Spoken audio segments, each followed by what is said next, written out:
오늘도 주님과 동행하시면서 주께서 일하시는 것이 크게 보여지고 확인되어져서 주님이 이끄시는 대로, 주님이 뭐라고 말씀하시는 대로 우리가 따르면서 행복해지는 하루가 되시기를 예수님의 이름으로 축복합니다.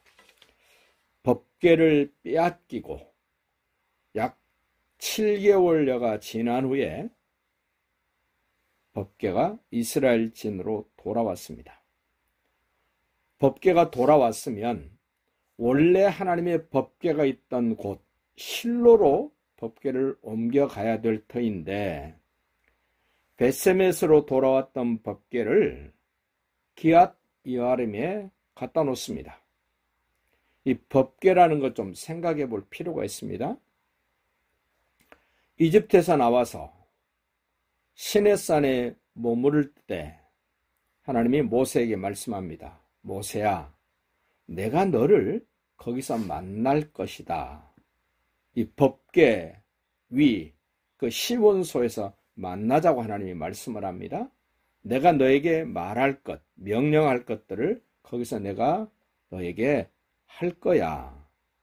그래서 이 법궤는 좀 더 따져보면 신랑과 신부가 만나는 사랑의 장소, 은밀한 장소라고 우리가 말할 수 있습니다.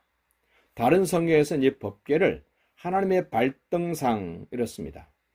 하나님이 의자에 앉아 있으면 마치 왕이 보좌에 앉아 있으면 그 사람들이 일반 백성들이 그 왕의 발등상 아래 와서 엎드리며 조아리는 그런 것을 떠올릴 수 있는 내용으로 우리에게 설명을 하시는데, 하나님은 보좌에 앉아 있다면 발을 이렇게 아래로 들이우고 앉아 계실 때 일반 백성이나 신하들은 그 왕의 발 아래 엎드리는, 그 발등상 아래 엎드리는 그런 걸 우리에게 떠올리게 하는 말씀입니다. 하나님이 나의 신랑이시고 내가 그분의 신부가 된다면 늘 만나서 교제를 나누고 친교를 나누고 하나가 되어야 될 장소, 신혼방이라고 생각해 보시면 좋겠습니다. 거기에서 신랑을 만나고 신랑은 신부를 만나야 되는데 신랑 되신 하나님은 신부를 마냥 기다리고 있습니다. 안 돌아옵니다. 오늘 우리가 예배를 통해서 하나님은, 예수님은 나의 신랑 되시고 나는 그분의 신부 되는데 만남이 없다? 아무런 대화가 없다? 아무런 관계가 없다? 이렇게 지금 기앗 여아림에 20년 동안 법궤가 있습니다. 읽어봅시다. 1절. 기앗 여아림 사람들이 와서 여호와의 궤를 옮겨 산에 사는 아미나답의 집에 들여놓고 그의 아들 엘르아사를 거룩하게 구별하여 여호와의 궤를 지키게 하였더니, 왜 법궤를 지켜야 됩니까? 일반 백성들이 만나고 교제하고 친밀함이 있는 그런 모습이 되어야 될 텐데, 이렇게 기앗 여아림의 법궤를 들여놓은 날부터, 그 2절 보십시오. 궤가 기앗 여아림에 들어간 날부터 20년 동안 오래 있었다. 무슨 일이 있었을까요? 20년 동안. 제 생각으로는 방치됐다라고 생각을 합니다. 그런데 성경은 이스라엘 온 족속이 여호와를 사모하니라. 정말 사모했을까요? 3절 말씀 보시면 이해가 됩니다. 사무엘이 이스라엘 온 족속에게 말하여 이르되, 만일 너희가 전심으로 여호와께 돌아오려거든, 정말 하나님을 만나고 싶으면, 하나님만 사랑하고 섬기고 싶으면 이방신들을 버려라. 이방신들. 하나님이 이스라엘 백성들을 가나안 땅에 들여보내실 때 가장 경계하고 가장 강력하게 말씀하신 것이 여호와만 섬기라는 것이었습니다.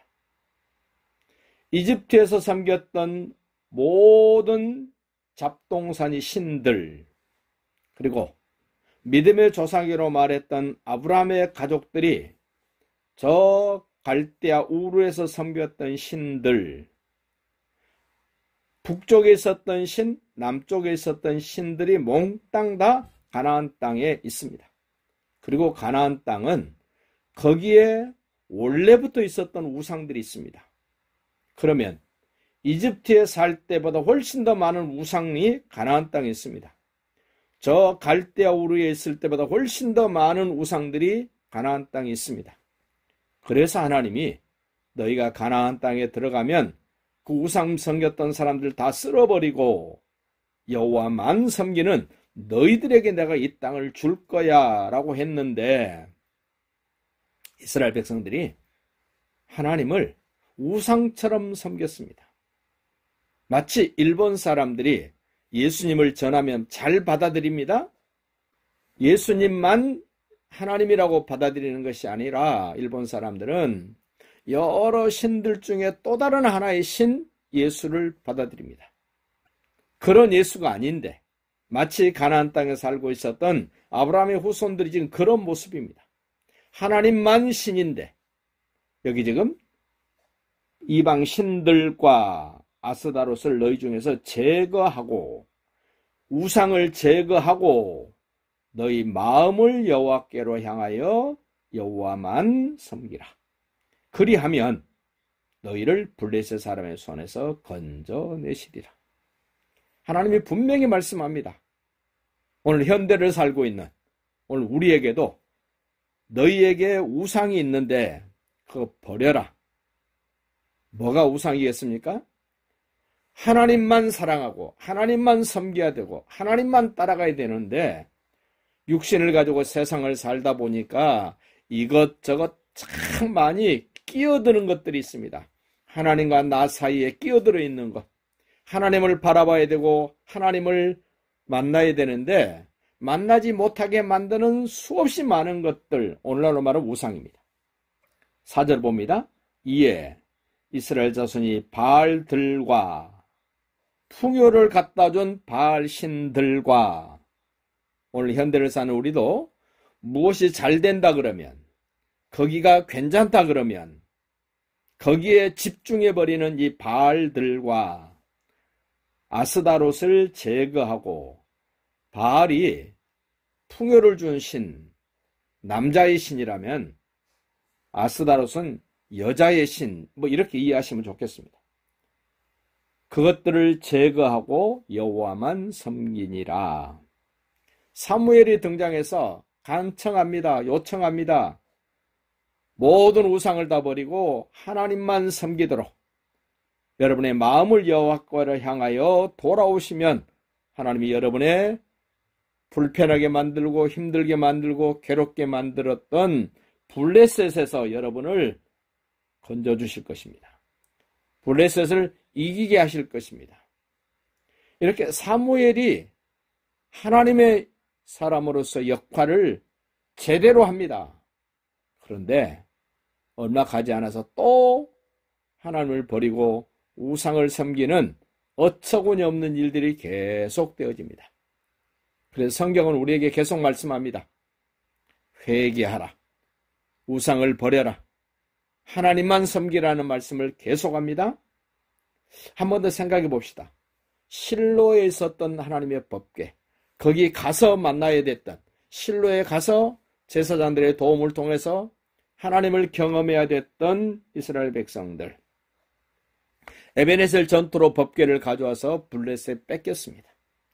블레셋 사람들은 자기들의 다곤 신전에 갖다 놓고, 아스돗에 갖다 놓고, 가사에 갖다 놓고, 에스글론에 갖다 놓고, 가드에 갖다 놓고, 엄청난 일이 벌어지자 그 법궤를 벳세메스로 돌려보냅니다. 그리고 벳세메 사람들이 기앗 여아림으로 돌려보냅니다. 기앗 여아림 사람이 제대로 된 사람이라면 법궤를 실로로 가져가야 했을 텐데 기앗 여아림에 그냥 놔둡니다. 그 세월이 20년입니다. 20년이 지난 후에 하나님의 마음에 쏙 들었던 다윗이 법궤를 생각합니다. 하나님을 생각합니다. 법궤를 찾습니다. 법궤를 가져오기 위하여 여러 가지 것들을 다 동원했습니다. 법궤 가져오다가 법궤를 만진 웃사가 죽습니다. 그러자 그냥 버려둬 버립니다.